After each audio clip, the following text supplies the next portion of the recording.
اعوذ باللہ من الشیطان الرجیم بسم اللہ الرحمن الرحیم وَيَا آدَمُ اسْكُنْ أَنْتَ وَزَوْجُكَ الْجَنَّةَ فَكُلَا مِنْ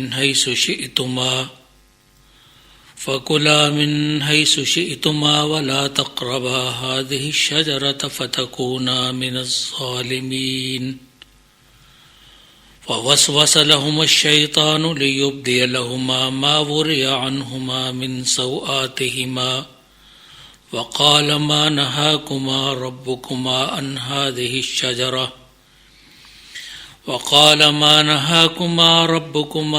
هذه الشجرة إلا أن تكونا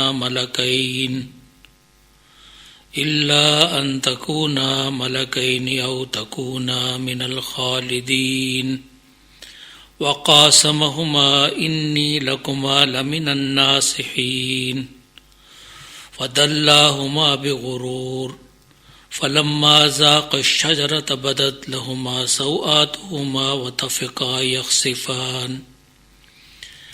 وطفقا يخصفان عليهما من ورق الجنة وناداهما ربهما ألم أنهكما عن تلكما الشجرة وَأَقُلْ لَكُمَا إِنَّ الشَّيْطَانَ لَكُمَا عَدُوٌّ مُبِينٌ صدق اللہ العظیم۔ اور اے آدم، تو اور تیری بیوی دونوں اس جنت میں رہو اور جہاں سے جی چاہے کھاؤ، مگر اس درخت کے قریب بھی نہ جانا، ورنہ ظالموں میں سے ہو جاؤ گے۔ پھر شیطان نے ان دونوں کے دل میں وسوسہ ڈالا تاکہ ان کی شرمگاہیں جو ایک دوسرے سے چھپائی گئی تھیں ان کے سامنے کھول دے۔ اس نے ان سے کہا، تمہیں تمہارے پروردگار نے اس درخت سے صرف اس لیے روکا ہے کہ کہیں تم فرشتے نہ بن جاؤ یا تمہیں ہمیشگی کی زندگی حاصل نہ ہو جائے۔ پھر دونوں کے سامنے قسم کھائی کہ میں فی الواقع تمہارا خیر خواہ ہوں۔ چنانچہ ان دونوں کو دھوکہ دے کر آہستہ آہستہ اپنی بات پر مائل کر ہی لیا۔ پھر جب انہوں نے اس درخت کو چکھ لیا تو ان کی شرمگاہیں ایک دوسرے پر ظاہر ہو گئیں اور وہ اپنے جسموں کو جنت کے پتوں سے ڈھانکنے لگے۔ اس وقت ان کے رب نے انہیں پکارا، کیا میں نے تمہیں اس درخت سے نہ روکا تھا اور یہ نہ کہا تھا کہ شیطان تمہارا کھلا دشمن ہے؟ آمدہ اور زیر مطالعہ آیات میں ابلیس کی بغاوت اور تا قیامت اہل ایمان کے ساتھ اعلان جنگ اور حق و باطل کی مسلسل کشمکش کے آغاز میں نشانہ بننے والے آدم و حوا کا ذکر ہے۔ دونوں کے انداز فکر اور طرز عمل کا فرق واضح کیا گیا ہے۔ شیطان اپنی سرکشی، بغاوت اور پروردگار کے حکم کی تعمیل سے انکار کی پاداش میں بارگاہ رب العالمین سے ذلیل و رسوا ہو کر نکالا گیا اور آدم و حوا کو جنت کا مکی بنا دیا گیا۔ یہ علامت تھی کہ آدم بلا شبہ بے پناہ فضیلتوں کا مالک ہے اور جنت اس کی تکریم کا حتمی اور قوی نشان ہے۔ وہی جنت کا اصل وارث اور مستحق ہے کہ پروردگار کے نافرمانوں اور احسان فراموشوں کا مقام تو جہنم ہے۔ وہ اس جنت کے لائق ہیں، نہ کسی تکریم اور تعظیم کے۔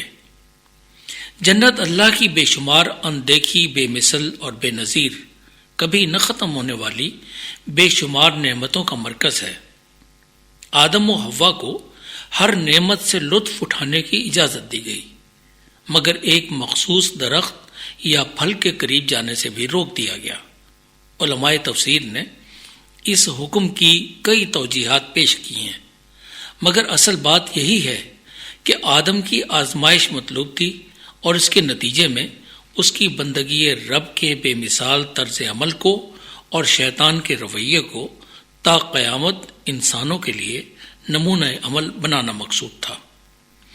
آدم و حوا کو خبردار کیا گیا کہ اگر انہوں نے اس حکم کی خلاف ورزی کی تو فتکونا من الظالمین، تم ظالموں میں سے ہو جاؤ گے۔ بلا شبہ اللہ کے حکم کی نافرمانی اور انحراف بندے کا ظلم خود اپنے اوپر بھی ہے اور اپنے رب پر بھی، جس کے اثرات اس نافرمان ظالم بندے تک ہی محدود نہیں رہتے، بلکہ اس کے خاندان، اولاد، انسانی معاشرے، حتیٰ کہ قوم پر بھی مرتب ہوتے ہیں۔ اس کے بے شمار مظاہر تاریخ انسانی کا حصہ ہیں۔ شیطان کی نافرمانی کے ظلم عظیم کی سزا بندگان خدا پروردگار کی نافرمانیوں اور شیطان کی پھیلائی ہوئی گمراہیوں کا شکار ہو کر بھگت رہے ہیں، اور ابھی اصل سزا عذاب جہنم تو باقی ہے، جہاں سب اکٹھے کیے جائیں گے ہمیشہ ہمیشہ کے لیے۔ شیطان نے اپنا پہلا حملہ آدم و حوا کے دل میں وسوسہ ڈال کر کیا کہ اللہ نے انہیں اس درخت یا پھل سے اس لیے روکا ہے کہ کہیں وہ ملکوتی صفات سے متصف نہ ہو جائیں یا ہمیشہ کی زندگی حاصل نہ کر لیں۔ شیطان خیر خواہی کے جذبات کے ساتھ ہمدرد بن کر آتا ہے اور قسمیں کھا کھا کر اپنی سچائی کا یقین دلاتا ہے۔ اس کے نتیجے میں خطا اور نسیان کا مرکب انسان پھسل گیا، اس درخت کا پھل چکھ کر شیطان کی پیروی کی خطا اور پروردگار کی حکم عدولی کا جرم کر بیٹھا۔ اسی لمحے شیطان اور انسان کے رویوں کا فرق واضح ہونے لگا۔ اس غلطی کی پاداش میں آدم و حوا کے جسم سے جنت کا لباس اتر گیا، ان کے جسم کے پوشیدہ اعضاء بے ستر ہو گئے۔ فطری حیا اور شرم کے باعث انہوں نے فوراً جنت کے پتوں سے اسے چھپایا اور بے شرمی کی طرف بڑھنے والے تباہ کن قدموں کو پہلے لمحے میں ہی روک لیا۔ شیطان یہی چاہتا تھا کہ وہ بے لباس ہو کر بے آبرو بھی ہو جائیں، مگر انہیں فوراً اپنی غلطی کا ادراک ہوا اور اس کی تلافی کا عمل لمحے بھر کی تاخیر کے بغیر سر انجام دیا۔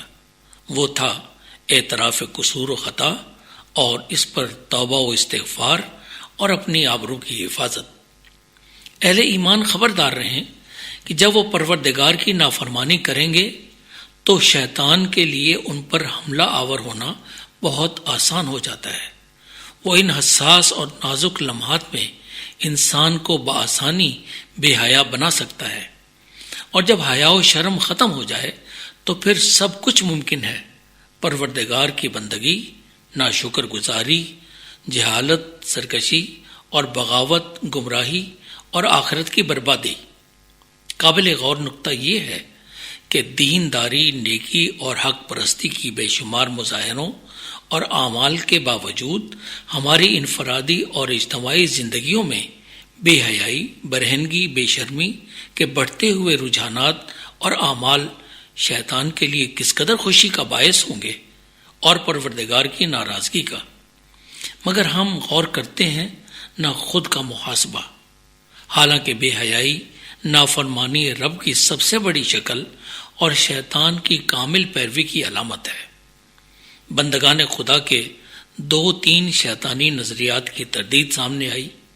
ایک تو یہ کہ انسان کسی ارتقائی سلسلے کے تخلیقی عمل سے گزر کر موجودہ شکل تک پہنچا، اور دوسرا یہ کہ وہ ابتدائی تخلیق سے ہی بے لباس اور ننگا تھا، اور تیسرا یہ کہ جنت سے آدم کے نکالے جانے کا سبب عورت تھی۔ یہ تینوں نظریات خلاف حقیقت ہیں اور شیطانی ذہنوں کی تخلیق اور گمراہی کے بے شمار راستے کھولنے کا نقطہ آغاز۔ لیکن یہ بات بہت اہم ہے کہ شیطان بے حیائی کو گمراہی کا پہلا قدم بناتا ہے اور عورت کو اس کا پہلا زینہ، اور بے حیائی کو تہذیب، تمدن، جدت اور ترقی جیسے گمراہ کن نعروں کے ساتھ ذلتوں کا راستہ ہموار کرتا ہے۔ بلا شبہ فحاشی، بے حیائی پھیلانے والوں کے لیے قرآن عظیم نے سخت عذاب کی وعید دے رکھی ہے، مگر قرآن کی پکار پر کان کون دھرتا ہے؟ This program is the sole property of Central Productions, Pakistan Broadcasting Corporation, Islamabad. Piracy in this regard is illegal.